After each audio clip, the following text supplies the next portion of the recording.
From Washington, D.C., the swamp itself, this is the week's worst with Allen and Vadum. I'm Dr. Stephen J. Allen, Vice President and Chief Investigative Officer of the Capital Research Center. And I'm Matthew Vadum, Senior Vice President at Capital Research Center and Editor-in-Chief of BombThrowers.com. And I'm Jake Klein, Media Producer at the Capital Research Center, and I'll be moderating this podcast in which we dig through the news for stories that we think are the most outrageous, the most ridiculous, the worst. So today we'll be discussing Trump's foreign policy in a number of ways as it relates to our current military actions. We discussed the situation in Syria briefly last week, just after it happened, but to refresh, after a deadly sarin gas attack that killed numerous civilians, President Trump ordered a Tomahawk missile strike against Syrian military targets. As of now, it seems to have been a limited strike, but escalation is still possible, and Secretary of State Rex Tillerson has told his Russian counterpart that Assad must go. Assad and Russian media have denied responsibility for the attack, but their denials are not seen as credible by our intelligence. In Afghanistan, we used the, quote, mother of all bombs for the first time, formerly known as the GBU-43/B Massive Ordnance Air Blast. It successfully destroyed an ISIS tunnel complex without civilian casualties. Most recently, President Trump has deployed a Navy strike force to the Korean Peninsula in preparation of North Korea's, quote, big surprise Saturday, which is rumored to be a nuclear weapons test. Reports have surfaced that Trump is considering a preemptive strike if they move forward with that. Now, North Korea has escalated the saber-rattling by saying they would not hesitate to use a nuclear bomb as a preemptive strike against American forces preparing a military attack on the country.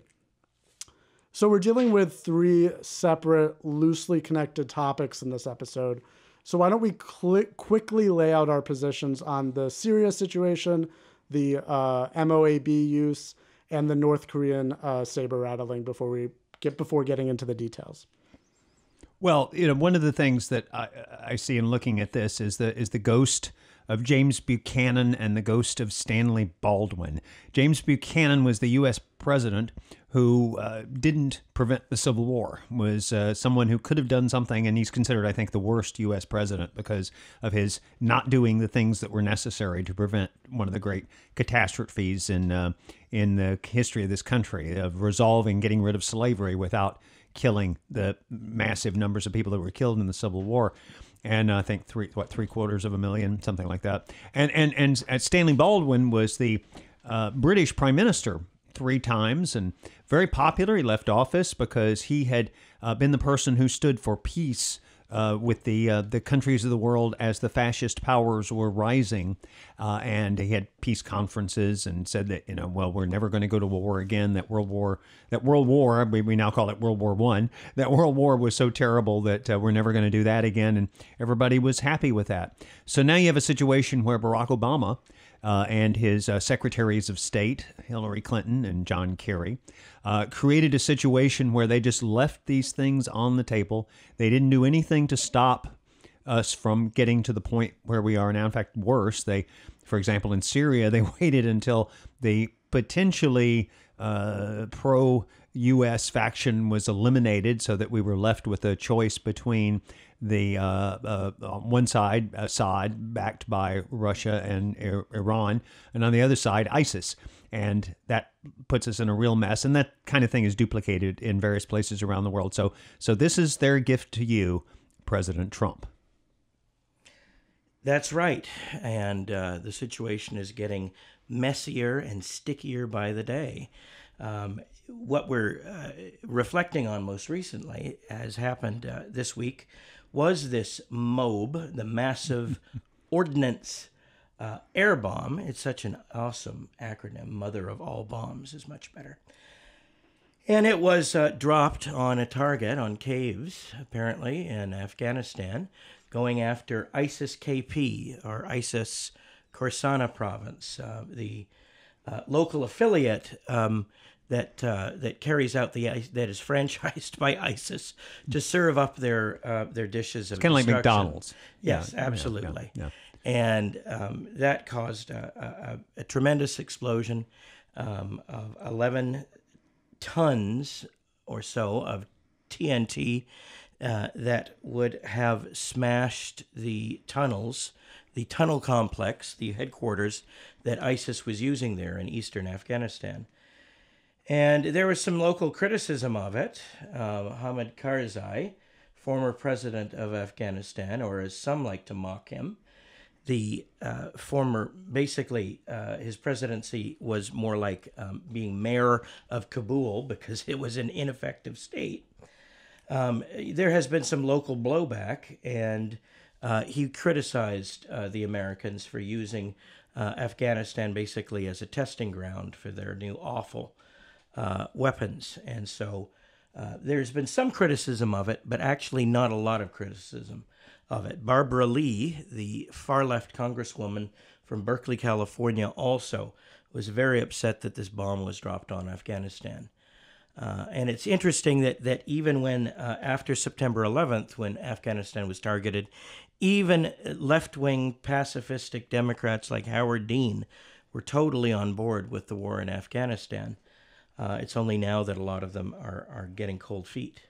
Well, and you have this weird situation where Tulsi Gabbard, who's the member of Congress from Hawaii, who's a Democrat who supported Bernie Sanders in the presidential race, and is raising questions about the attribution of the attack that led to all this, the chemical weapons attack. And she's being denounced by Howard Dean, who was, of course, the anti-war candidate in 2004. And she's being denounced by the woman who runs the Center for American Progress, which is essentially an arm of the Hillary Clinton. Neera Tanden is the president. Neera, exactly. And they're saying that she doesn't have any business in Congress. She should be voted out by her constituents. That she's a disgrace for raising questions about the attribution of this attack. And, I'm one of these people, I tend to be supportive, particularly when you have people from both parties and all the different factions who have access to the intelligence reports. And when they say that it's really the Assad regime, I tend to at least think that they may be correct. But on the other hand, it does seem to make little sense that Assad would be winning the war and then do the one thing that could get him wiped out, which is to violate the prohibition on chemical weapons that's been in effect for many decades, technically going back to 1925. Why would he do this? So there are legitimate questions. There are a lot of technical things that have been raised in various blogs and websites on the right and the left. Looking at analyzing videos and trying to find some clues. There is no question, I think, that there was a chemical weapons attack. The problem is the attribution, who was responsible for it. And so she's asked for evidence, which seems to me a reasonable thing to do. Members of Congress should be provided a certain amount of information to make their decisions. How can they make their decisions otherwise? And there's this savage response to, oh my gosh, she's this horrible person, this monster, by people on the left. So you have all these people who used to be peaceniks who suddenly they're the war party. Very, very strange environment that we're in. Let me push you on that a little bit, but first, just let me lay out my position really quickly on these, because I'm a libertarian and we might have some pushback, especially between me and Matthew, which could be interesting to dive deeper in. This Moab use, we've been doing these sorts of strikes for a long time. This is a bigger weapon. Personally, I don't feel like that's that big a deal. I think we've said everything particularly meaningful worth saying about that. But this, I would say this. I would say this. This is really nothing new other than just the size of it. I mean, it's very spectacular when you see the mushroom cloud. But we actually have a bigger weapon instead of the massive ordnance airburst weapon. It's the massive ordnance penetrator, and it's actually bigger than this. The Russians reportedly have something 4 times as big, which is basically a fire-based weapon, a hyperbaric weapon. Little Tsar or something. Yeah. And of course, what this weapon did was it creates a massive pressure front, which can kill people in tunnels and collapse the tunnels and disable a tunnel network, and that's the reason that they were intent on using it here. But this is not any.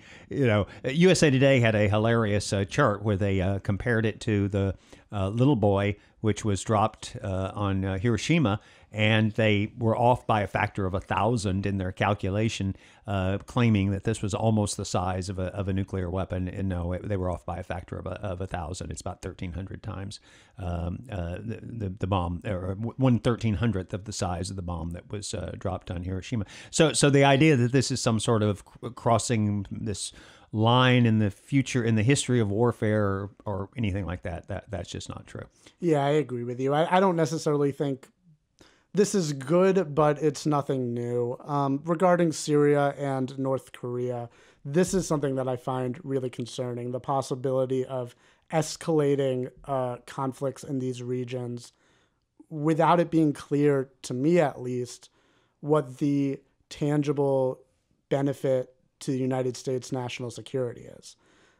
This doesn't seem to me in concert with Trump's America First policy. But Steve, going back to what you said a little bit earlier about, you seem to kind of agree with the line that Syria and Russia are putting out about, wouldn't have made sense for Assad to initiate this strike. And there was a chemical weapons attack, but do we actually know it was from him?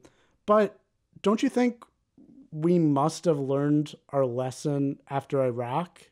Or is our intelligence and military so stupid that we could make this mistake again? Well, the thing that people have to realize is that once you announce you have an intelligence service, then people start to penetrate it. And so you have bad guys. That happened during the Cold War. You had Soviet agents who came in and they were manipulating intelligence reports to benefit them. Sometimes it was ideological. It was just that you had people who went to Yale and studied economics in Yale. And because they studied economics at Yale, they didn't understand how economics worked. And so they would predict, for example, that the Soviet Union would have 4 times the, or would have a bigger industrial economy than the U.S. by the 1990s, 4 times the rate of economic growth of the U.S. Totally ridiculous. Of course, the Soviet Union didn't even exist into the 1990s very far. So this is a common thing. There was a Cuban agent who penetrated the intelligence services and was providing a lot of false information that our decision makers relied on. She's now serving, I think, a 25-year prison sentence once it was determined that she was a Cuban agent, but it had a lot of lasting impacts. So what you get is you get a mixture of people who are wrong and they're under pressure to say yes or no whether something is true when they just don't have enough information. They make the best guess they can. And then in a few cases, you've got people who either have an ideological agenda, a political agenda, or sometimes, in a few rare cases, but sometimes strategically important cases, they're actually working for the other side. So I'm always very skeptical of intelligence reports. It doesn't mean I think that the Russians are telling the truth or Assad is telling the truth. It just means that I think that members of Congress should, as appropriate, be given the information that who are skeptics, and skeptics should be treated with respect, as long as they're reasonable. They're not making up grand conspiracies. They just want to see the evidence that this was actually Assad that was behind this before we proceed based on that assumption into what could be a larger war with, Russia. Matthew, Donald Trump ran on the notion that to successfully fight ISIS, we need to back off on aggression against the Assad regime. Has anything changed? Why, this is such a reversal of his campaign position? I'm not trying to be evasive here. I'm not sure that he exactly said that. Donald Trump has no real cohesive philosophy of the world. A lot of the time he comes down on the conservative side, which makes us conservatives really happy. But to say that he has that kind of a foreign policy vision, I'm not sure that that's accurate. I know that he and a lot of his so-called alt-right backers, like Mike Chernovich and so on, were very keen on not going to war with Syria. And I guess that Trump thought that we needed to focus our efforts on fighting ISIS, Islamic State.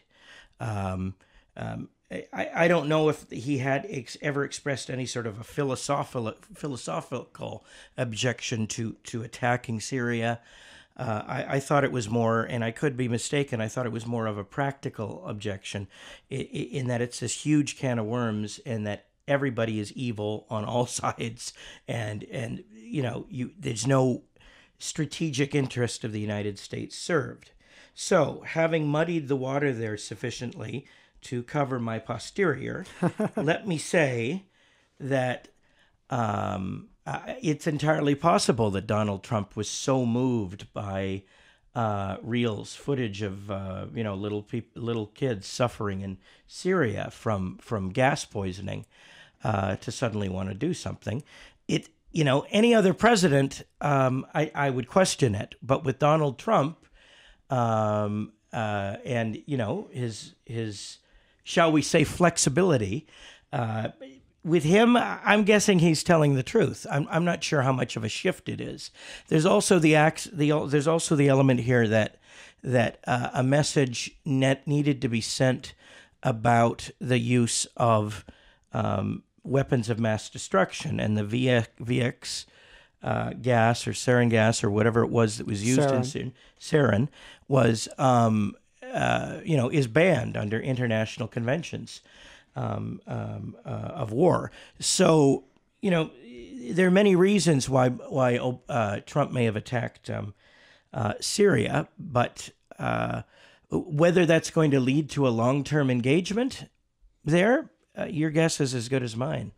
Sorry, I couldn't be any clearer, but it is a fairly murky area. Well, I think that Donald Trump, maybe he doesn't have what some people would consider a coherent philosophy, but most politicians don't. The ones that you hear expressing an ideological point of view, particularly conservatives, well, I happen to know most of them don't really have that consistent point of view. That's just something they say to get elected. And Donald Trump, the difference was he was sort of out there. He was saying what he really believed, and that stood him in good stead. That's a lot of people voted for him simply because, oh, well, here's somebody who will tell me the truth, even if I don't agree with him. He'll be honest about what he believes or doesn't believe. And he was clear during the campaign that this was what's called an America First or a non-interventionist foreign policy, that was generally speaking what he was pursuing, while at the same time saying that we should go after the major threats like ISIS and the Islamofascist terrorists who attacked us on 9/11 in the case of Al-Qaeda. So I don't know that it's fair. I guess it's true he doesn't have a coherent philosophy. It's not really fair to suggest that that's anything unusual. Now, it does get him into a mess, what you have now, because you do have the hardcore people who supported Trump based on foreign policy. I was certainly attracted to that point of view. People like Laura Ingraham and Tucker Carlson, who has a forum every night at 9 o'clock Eastern time on Fox, and has been expressing his concerns about what seems to be a shift, and concern that sort of the generals have come in, or it's the return of the neocons, which is their term for the people who got us into the Iraq War. So Trump is, I think, trying to navigate the area between not responding to the chemical attack, if in fact it was Assad, because you have to do that if it was Assad, because of the violation of the international order on weapons of mass destruction, chemical, biological, radiological, nuclear weapons. You have to stop those from spreading. You can't let those get loose, in my opinion. And so you have to enforce those norms. If people use them, you have to come down really hard in a way you wouldn't otherwise if they were just killing people with bullets or regular bombs.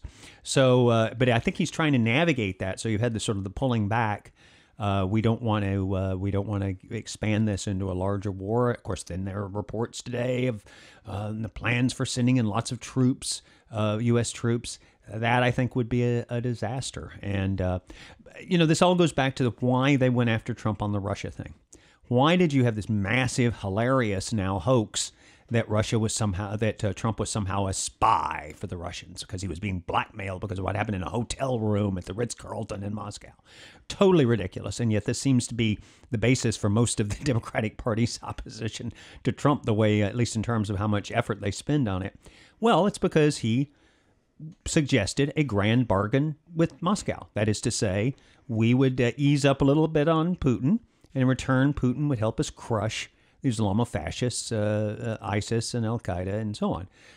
And maybe we would have more peace. We would have détente. The liberals loved it when it was called détente with the Soviet Union, but then making peace with Russia, or at least having less tension, though that's horrible, because Putin's a monster, and which he is, by the way. But sometimes you have to make very hardcore realpolitik decisions, the realistic politics. And that was what Trump offered. And of course, that's been sort of shattered now. And people wonder, is this connected to all the accusations about Russia? And is there pressure to sort of prove that you can stand up to Putin? And is that pushing Trump in a particular direction? I think it has had an impact. It's gotten rid of some of the more non-interventionist people in terms of the foreign policy process. It's removed them. So when you have Steve Bannon not on the National Security Council, that's concerning that you would not have that voice or that person who was in on the discussions. And you just hope that people who have more realistic views are among those who would replace him in that position. Well, let's dive into that a little bit further. I mean, where is the line between interventionism and non-interventionism where, we should fall? What my view would be, the role of the American military is to protect American citizens in America. I'm deeply, deeply, deeply concerned about chemical, biological, and nuclear weapons. But whether it's Syria or the rebels or whoever was using it, they're not going to use it over here. North Korea doesn't have ICBMs yet to get a nuclear weapon to us. Where is the line in terms of these conflicts, especially about when we should be getting involved? Matthew, what do you think? You're a person of Canadian origin, so as a Canadiarian or a Canadianese or whatever they call people like yourself, downtown Canadian, something like that, right? What's your perspective on this? Well, the Canadians' perspective would be the wimpy perspective. They'd say, "Let the United Nations decide, and then we'll convene a panel, a parliamentary commission to look at this." But that's not my perspective, which might explain why I'm not in Canada anymore. In any event, deeply concerning this all is. What was the question again? What is the line between? What is the line? At what point, no matter how scary something going on in the world is, does America get involved? America gets involved, I guess, when her people are moved deeply. You had the situation, once we started to learn about the horrors of ISIS, of Islamic State, and what they were actually doing to people, even Rand Paul, the famously libertarian Republican senator from Kentucky, said that, that the Islamic State, that these people are barbarians and they need to be exterminated. So it's a question of, it's not just a question of principle, it's a question of degree. And when Islamic supremacists like Islamic State take Christians and Yazidis and put them in cages and drown them on camera, immerse them in swimming pools, for dramatic effect, so you can watch all of their death twitches, and then or tie them upside down on monkey bars and then douse them in gasoline and then have a trail of flame lead up to them, so you can watch them grimacing in their final moments on Earth, dying terrible deaths, and picking out these people just because they have the wrong beliefs. That is powerful, and that is frightening to the American people. And so, in effect, the Islamic State propaganda, the videos that they put together, these horrible snuff films, basically featuring Christians and Muslims, fellow Muslims that weren't extreme enough, who they also consider to be heretics and infidels and apostates and so on. That sort of thing really can drive the message home, and their propaganda intended to recruit fellow crazies to their cause has backfired largely, and awakened the world to how horrifying these people really are. So I don't think, again, it's a matter of principle. I think it's a matter of degree and presentation.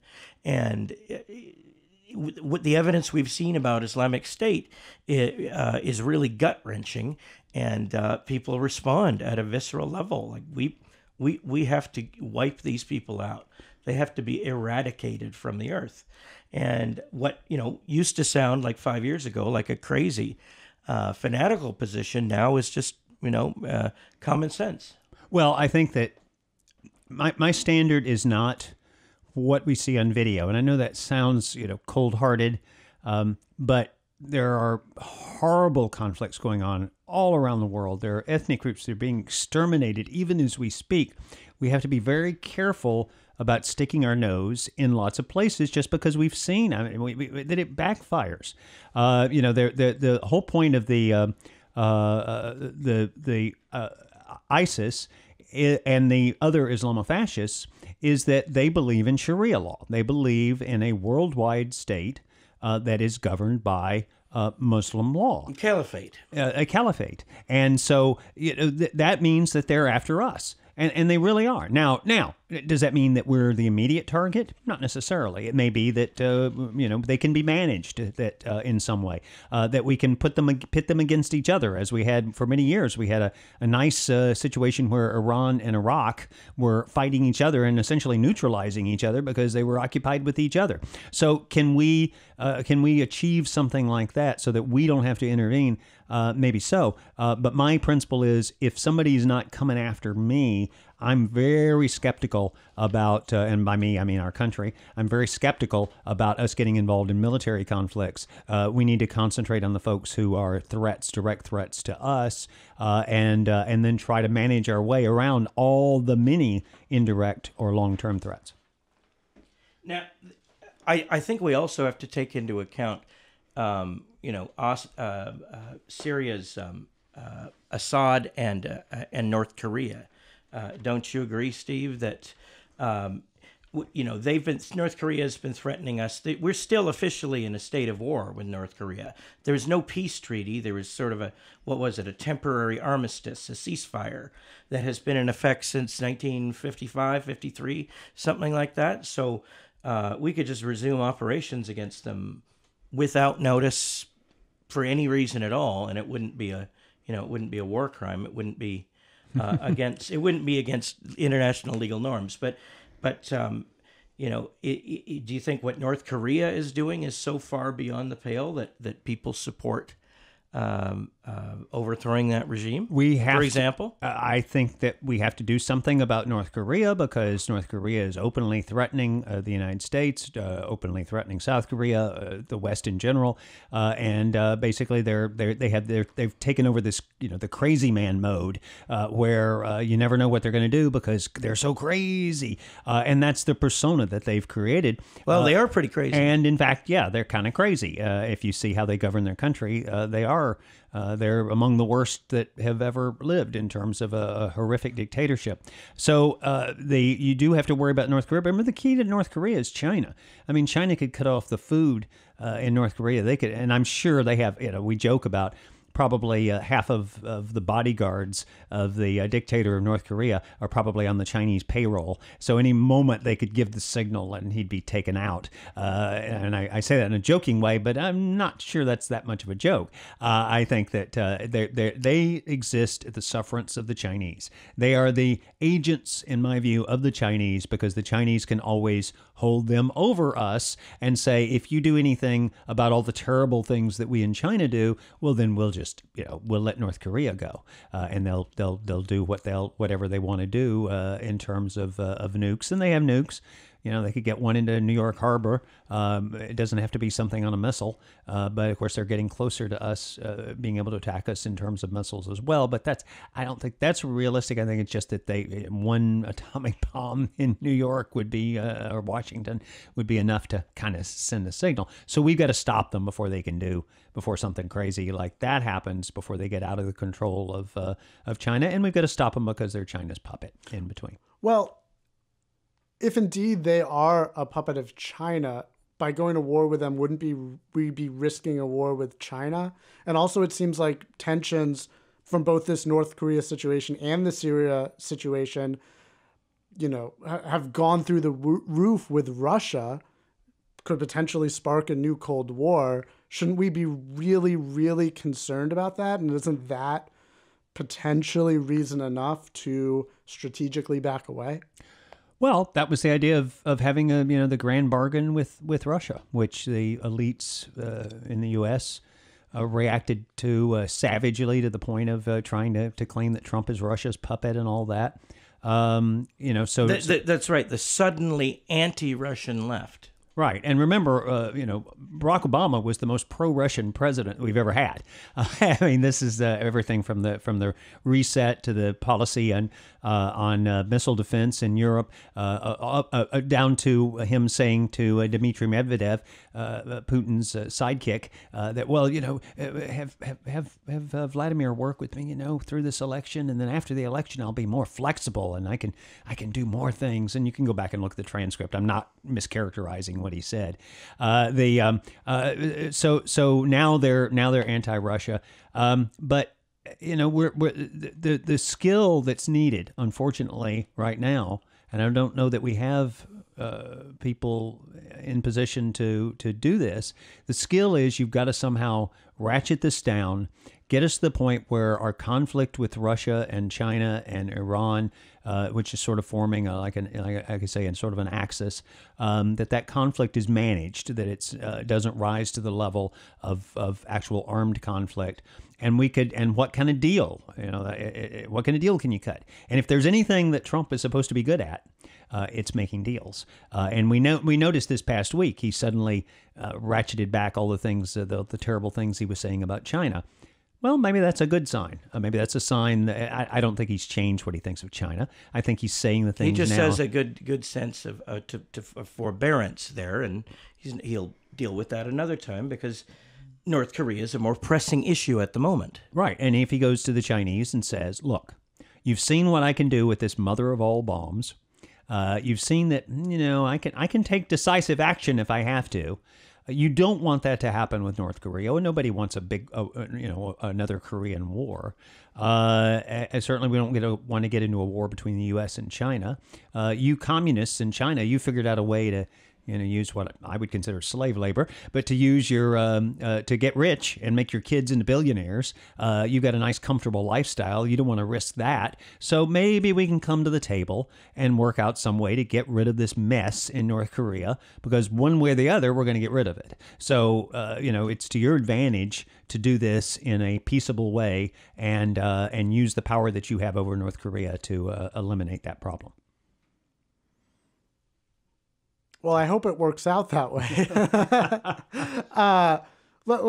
Fingers crossed. Let's get into some of these specifics about the North Korea situation before we end, because with the way the saber rattling is going, and this is going to happen tomorrow. I don't know when you're listening, but we're recording this on Friday, April 14th. Tomorrow will be Saturday, April 15th.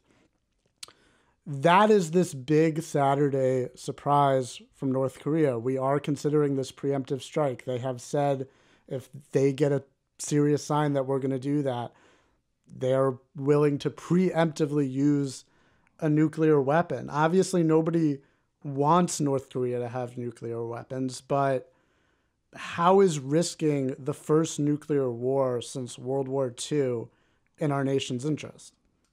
Well, if there's one thing we've learned from history, it's that the people who say in advance we're not going to go to war no matter what, that those are the ones who end up getting us into war. And you've got to stand up to a bully. You can't let someone do what North Korea is doing, threatening the West with nuclear weapons. You can't let them do it and not have there be consequences. And I know it's painful. It's frightening that you have to threaten war in order to make sure that war doesn't happen.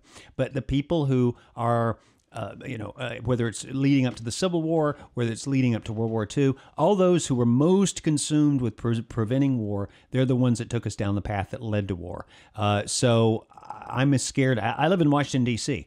I live a few blocks, and my office is a few blocks from what would be ground zero if Washington were to be attacked, according to the emergency management people and all their little disaster drills that they do and so on. So you'd get vaporized. Steve. I would get vaporized. That would be a pretty radical diet. Yeah, I know. So and that occurs to me occasionally, and I wouldn't mind getting partially vaporized. Yeah, well, I think you get vaporized on Saturday night sometimes, I hear, but that you have to do. You have to be realistic about this, and that means that we're going to have some belligerent rhetoric on both sides before this thing is resolved. Let's just hope that cooler heads prevail. Steve, you're also an expert in biodefense, so I wanted to talk to you about that as well. Earlier this year, we learned North Korea has VX from when they assassinated Kim Jong-nam in Malaysia, which is the most deadly nerve agent in existence. I've read if it were deployed in Seoul, it would leave it uninhabitable for months and potentially kill most of the population. South Korea also believes North Korea has many other types of chemical weapons and biological weapons, including smallpox and plague. What can you tell us about North Korea's chemical and biological weapons program and what it might mean if we go to war? Well, chemical weapons are mainly terror weapons. Their use is very limited. You've got blowback. You use it, and then the wind changes direction. You end up hurting your own troops. You can't go into an area if you're doing fast warfare, trying to conquer territory. You can't use it. That's one of the reasons the Nazis didn't use chemical weapons in World War II. Which they didn't on the battlefield. That's how it's you determine whether someone uses chemical weapons. You use that terminology. But the fact is that I'm not really concerned about VX. I mean, they used VX in the assassination. Somebody said they were trying to send a signal send a message that they had VX, this gas. That goes back, to for decades. That has been sort of standard in the arsenal of the major powers. But so they had a Tupperware container full of VX because that's all you need to smear on somebody's face to kill them with it. VX is basically the consistency of motor oil. You send it out in some device that explodes, and you have droplets of it covering people. And in a small area, it can be very effective. I'm not concerned about anything involving chemical weapons at all regarding North Korea. They could have an attack on across the border, and they would kill people. But as a weapon, as a major weapon of war, significant impact, probably not. Biological weapons are more dangerous, but they're limited. There are only certain ones that are very effective as right now with the technology that we have. A lot of that comes from the Russian effort the Russians had the largest covert scientific program in the history of the world to develop biological weapons during the Cold War. The Chinese carried on a lot of research. Anything the North Koreans would have would most likely be technology from the Chinese, and I can't see them use. I mean, whether they use anthrax, they're going to use plague. There are certain weapons that you could have smallpox, for example, as a weapon, but you would want to have a massive program to vaccinate your own people. The North Koreans wouldn't be able to do anything like that. So essentially, I'm not worried about right now. I'm worried about a few nukes. And not a large number of nukes, but a few nukes that the North Koreans have, and I'm worried about any kind of conventional attacks, terrorist attacks across the border. Mainly, you just the concern that I have in North Korea is a catastrophic attack, such as nuking New York City, and that's something that you have to. And that would be like on a ship. Let's keep in mind they can't reach New York City. They don't have ICBMs yet. No, I said that. That's what I said. On a ship, in the cargo hold of a ship, and not by a missile. That's down the road, and we need to take care of it now while we still can. Do we know if they have nuclear subs? Submarines? Yeah. No. I don't. I mean, they're their resources are relatively limited. It's just that they're very belligerent. You know, the example. Well, they have, and relatively speaking, they have a huge army. Right. But the example that I use is which is more dangerous, an MS-13 member with a machete or a nun with a machine gun? And the answer is it's the MS-13 member with the machete, because you've got to have the willingness to use it. You've got to have the savagery in your heart to do that kind of thing in order to, and that's what determines how dangerous you are, not necessarily how, what your overall, and they do have a huge army, and which is a big threat to South Korea. Not the overall impressiveness of your ordnance and munitions. Right, and they can move on South Korea. What would we do if they move on South Korea? Obviously, we have to defend South Korea. It's one of our major allies. It's one of the, sort of relatively speaking, beacons of freedom in the world, and certainly in that region. And that would be an attack on our interests directly. We have that alliance. Well, and as I stated earlier, we're still technically in a state of war with North Korea. Right. So never ended. So, yeah. So we're in the game whether we want to be or not. Exactly. All right, that's our show for this week. We'll be back next week, and we hope you'll join us. If you're not already, please subscribe to this podcast on iTunes and Stitcher, and follow us on social media at Capital Research Center on Facebook and YouTube, and at Capital Research on Twitter. Steve, I think you have something to say. I'm Dr. Stephen J. Allen. And I'm Matthew Vadum. And I'm Jake Klein. Thanks for listening.